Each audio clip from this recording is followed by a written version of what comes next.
गजमुख मिला और इनका ये स्वरूप पूर्ण हुआ, वो आज का ही दिन था। भाद्र शुक्ल पक्ष की चतुर्थी।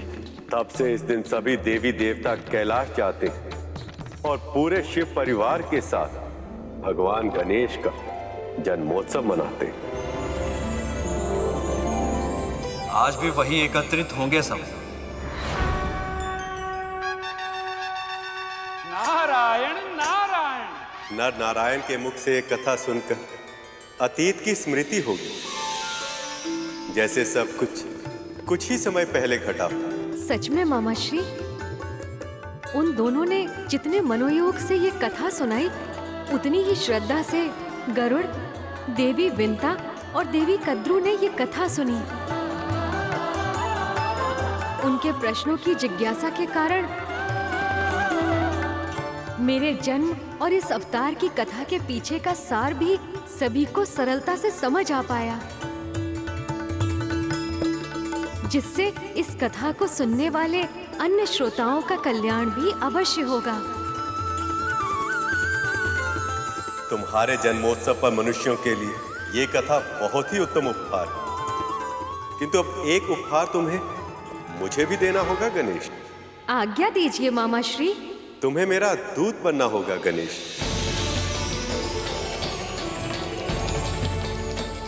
और मेरे प्रिय भक्त तक मेरा संदेश लेकर जाना होगा। आप जैसा चाहते हैं वैसा ही होगा।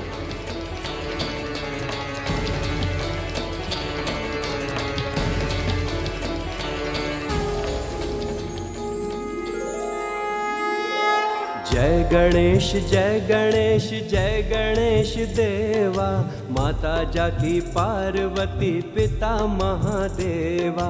जय गणेश जय गणेश जय गणेश देवा, माता जाकी पार्वती पिता महादेवा। जय गणेश जय गणेश जय गणेश देवा, माता जाकी पार्वती पिता महादेवा।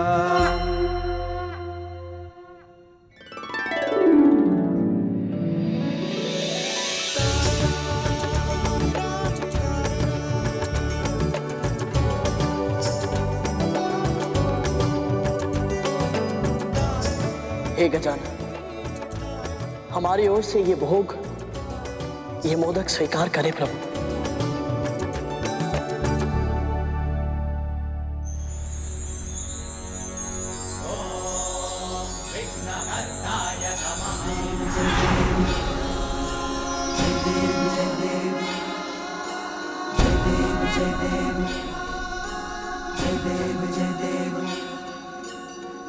लाल चढ़ायो अच्छा गजमुख को, दो दिन लाल विराजे सुत गौरी हर को। लिए गुड़ लड्डू साई प्रभु, महिमा कहे न जाए, लाल मन को। जय देव जय देव जय जय श्री गणराज विद्या सुखदाता, धन्य तुम्हारो दर्शन। प्रभु, जय देव जय देव। इतना बड़ा सौभाग्य और मुझे। मैं नर और नारायण के कथा वाचन से और आप सभी की श्रद्धा से बहुत प्रसन्न हूँ। आपके भक्ति भाव ने मुझे दर्शन देने के लिए विवश कर दिया, और अब मैं आया हूँ तो वरदान दिए बिना वापस नहीं लौटूंगा। देवी कद्रू के मन में भक्ति की जो लौ इस कथा के माध्यम से जगी है, वो और प्रज्वलित होगी।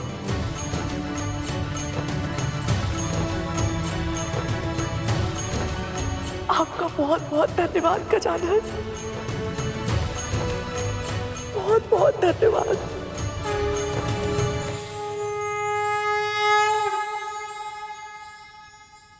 देवी विंता, आपके मन की शाश्वत इच्छा अवश्य पूरी होगी। आपका पुत्र प्रभु विष्णु की सेवा अवश्य करेगा, और गरुड़, तुम्हारे लिए मेरे पास सबसे विशेष उपहार है। स्वयं प्रभु विष्णु का संदेश। अब समय आ गया है गरुड़। नियति ने तुम्हारे लिए जो भूमिका तय की है तुम्हें उसे निभाना होगा। प्रभु विष्णु के वाहन बनोगे तुम।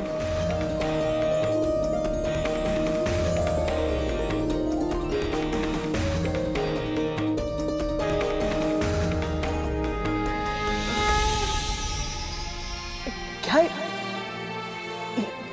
ये सत्य है प्रभु? सत्य है गरुड़। माँ, माँ, मैं कैसे ये? प्रभु तुम्हारी प्रतीक्षा कर रहे हैं गरुड़। जाओ, अपना दायित्व संभालो। तुम्हारा कल्याण हो।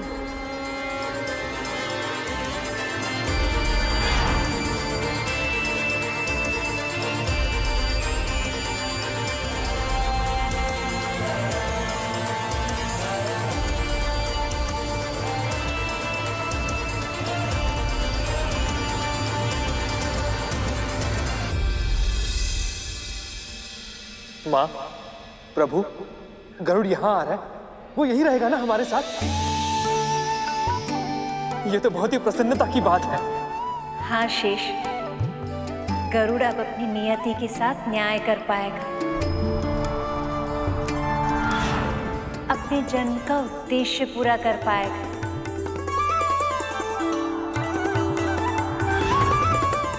अपने प्रभु का वाहन बन पाएगा। और सत्य कहूं तो मैं ना केवल प्रसन्न हूं बल्कि उत्साहित भी हूं। गरुड़ का स्वागत करने के लिए मैं आतुर हूं।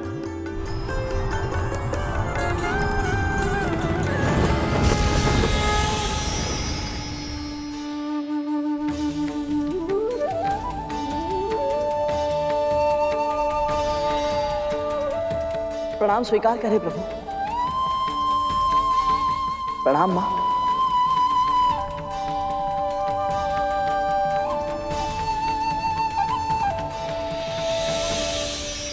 प्रणाम भैया।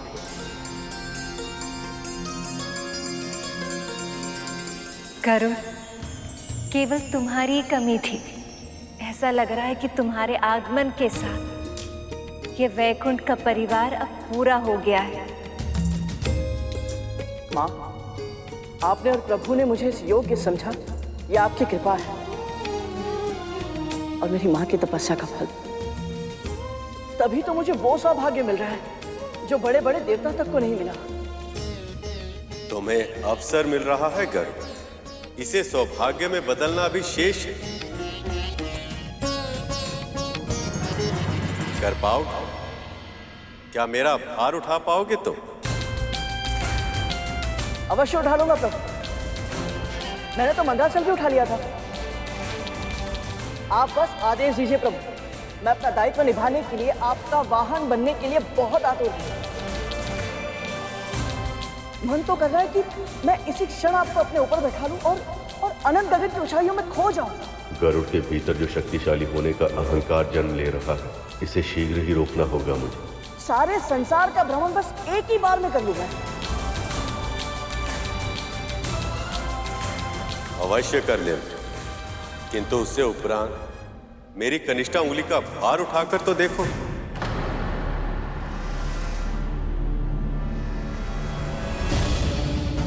कि कैसी विचित्र मांग रख रहे हैं प्रभु गरुड़ के समक्ष। ऐसा क्यों कह रहे हैं प्रभु? आप सभी को मेरी इस विचित्र मांग का कारण शीघ्र ही ज्ञात हो जाएगा।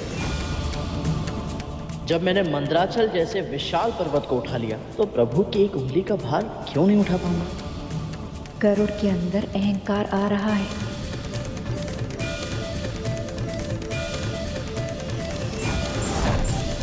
कहिए प्रभु, गरुड़ पर क्रोधित न हो जाए। लगता है प्रभु गरुड़ के अहंकार के कारण उस पर क्रोधित हो गए।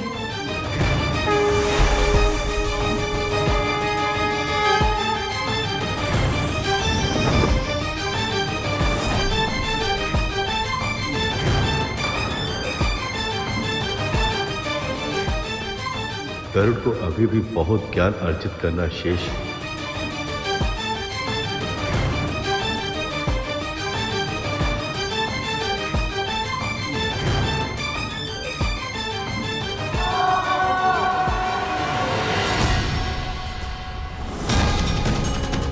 गरुड़,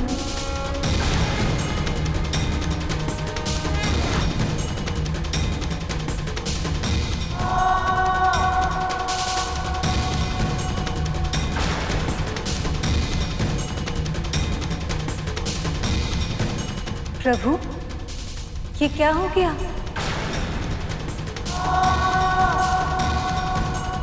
इसका जन्म तो आपका वाहन बनने के लिए ही हुआ था प्रभु। तो फिर ये आपकी एक उंगली तक का भार क्यों नहीं उठा पा रहा है?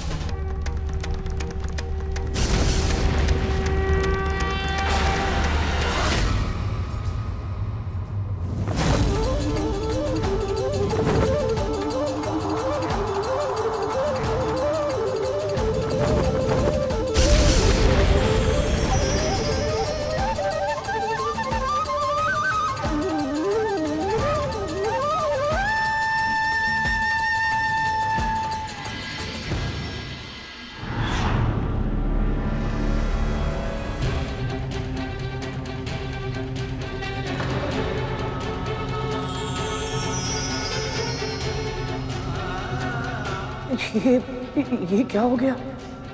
मैं इतना अशक्त कैसे हो गया? मेरी सारी शक्तियां कहां चली गई?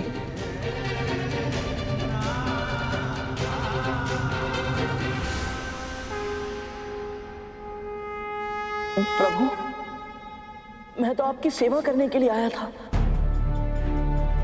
अरे तो मैंने आप ही को निराश कर दिया। मुझसे ऐसी कौन सी भूल हो गई प्रभु, जो मेरी सारी शक्ति चली गई? शक्ति कभी तुम्हारी थी ही नहीं पुत्र। तुम्हारा अहंकार समझता था कि जो शक्ति थी वो तुम्हारी थी, पर सत्य तो ये है कि संसार में किसी के पास अपनी शक्ति है ही नहीं। इस पूरे संसार को संचालित करने वाली शक्ति केवल आदि शक्ति है।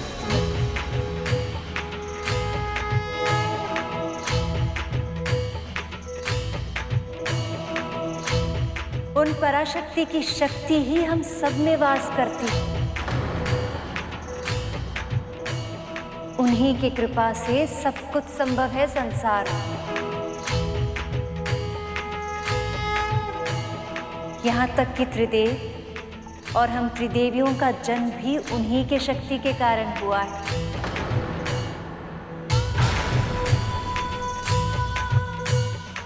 इसका अर्थ यह है कि मुझसे बहुत बड़ी भूल हो गई। माँ, मैं अपनी इस भूल को कैसे सुधारूं?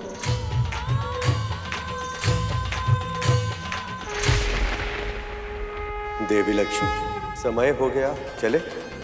कहाँ प्रभु?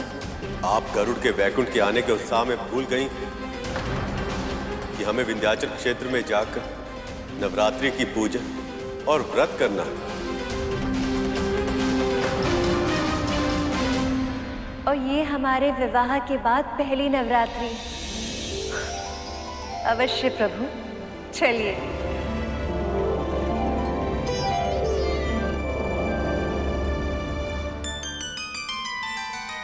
भैया, माँ और प्रभु अचानक विंध्याचल क्यों?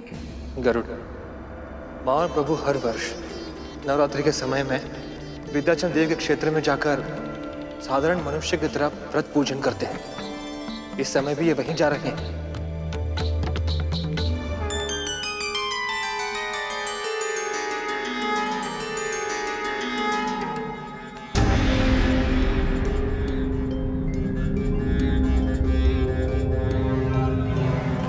प्रभु, माँ,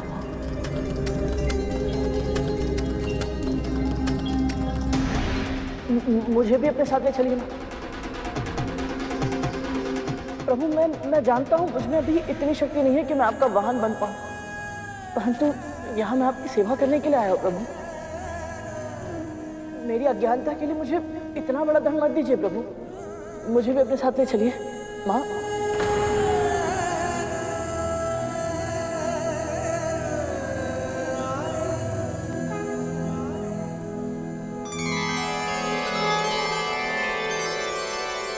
ठीक है पुत्र, चलो। धन्यवाद माँ, धन्यवाद प्रभु।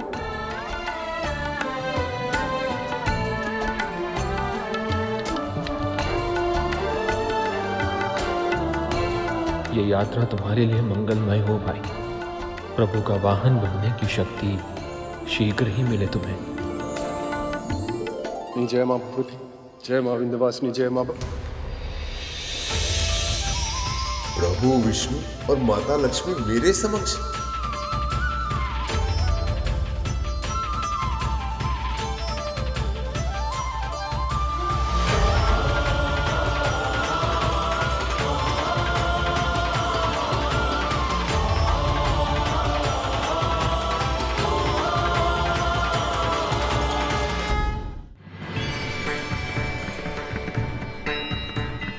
शायद हमारा ही कोई भ्रम रहा। जय मां भगवती। श्रीमान, क्या आप हमारी सहायता कर सकते हैं? मुंह देखते समझ में आ गया था हमें कि कछु ना कछु तो आप हमसे अवश्य ही मांगने वाले हो।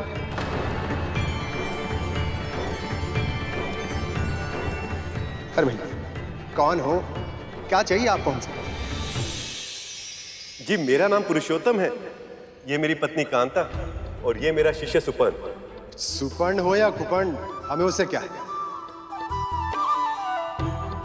देखिए भैया, जो भी काम है हमसे शीघ्र बताइए। हमें वैसे भी घर पहुंचने में विलंब हो गया है। जी, हम ना बड़ी लंबी यात्रा पर निकले हैं। कल से नवरात्रि आरंभ हो रही है, इसलिए हमने सोचा कि हम यहीं रुककर नवरात्रि का व्रत पूजन कर लें। यहाँ कहीं अगर रुकने का स्थान मिल जाए तो। नहीं भैया, नहीं। उचित मूल्य देंगे हम उसका। अग्रिम धनराशि दीजिएगा।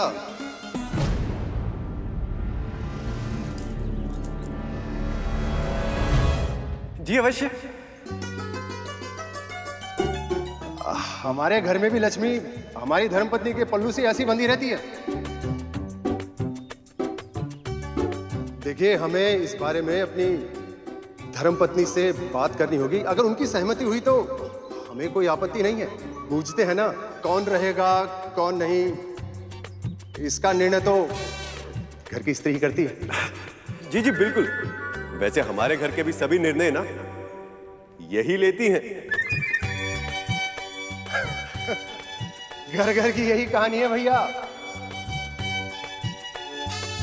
विंध्याचल गिरजापुर में आपका स्वागत है मां भगवती की कृपा से। आइए आइए। ये व्यक्ति बहुत ही विचित्र है।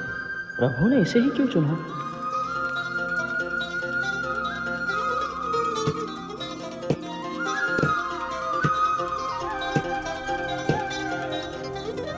हे मां भगवती। क्या हुआ श्रीमान? ओखली के स्वर से तो पता ही नहीं चल रहा कि क्रोध कितना तीव्र है। अब आप तनिक यहीं ठहरिए, हम अभी बात करके आते हैं।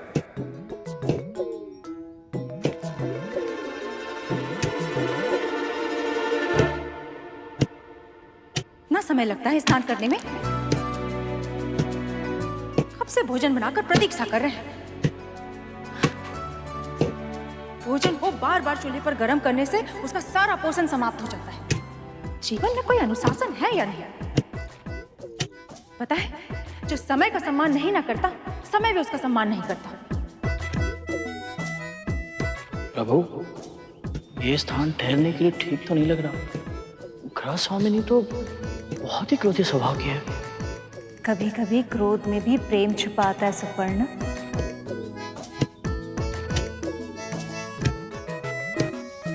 लो, अब आ रहे। जब बाहर होते हैं तो घर की कोई सुध बुद्धि नहीं होती आपको। थोड़ा धीरे स्वर में बात कीजिए ना, अन्यथा जो अतिथि आए वो कहीं उल्टे पांव ना लौट जाए। अतिथि पुनः 3 लोग हैं और लंबी यात्रा के लिए निकले हैं। यहाँ रुककर कुछ दिन के लिए पूजा पाठ करना चाहते हैं। मूल्य भी तो दे रहे हैं। यदि आप कहें तो उन्हें यहाँ ठहरा लें।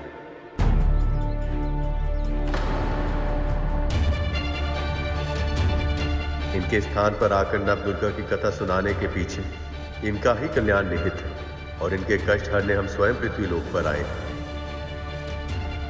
यदि शास्त्री जी की धर्मपत्नी ने हमें अनुमति नहीं दी तो इनके पिछले कर्म पीड़ा को सुधारने का अवसर इस नवरात्रि के बाद कभी नहीं आएगा।